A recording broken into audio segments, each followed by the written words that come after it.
ஏண்டா சீமான் அல்கா நாய எடுக்கடா திரும்பி மேடையில உட்காந்து என்னை பத்தி தப்பு தப்பா என்னையும் திமுகவையும் கோத்துட்டு பேசிட்டு இருக்கிற தூ அல்கா நாய உனக்கு மான மரியாதை கிடையாதாடா. அதான் நீ பேசின ஆடியோ தான் வெளியில வந்துச்ச அந்த பெங்களூர்காரைய வந்து நான் பேசிக்கிறேன்னு சொல்லிட்டு உனக்கு அந்த திமுகவை கலைஞரை என்னைய எல்லாம் தப்பா பேச தவிர வேற எதுவும் அரசியல தெரியாதாடா.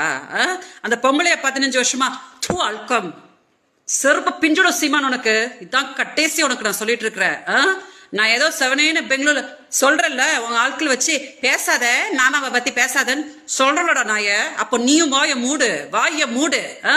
என்னமோ உலகத்துக்கு ஒண்ணுமே தெரியாதுன்ற மாதிரி ஆடாத. நீ இப்போ பிச்சை தான் எடுத்துட்டு இருக்கிற.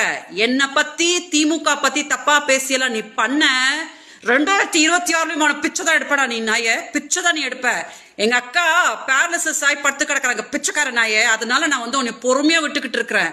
எங்க பாவத்துல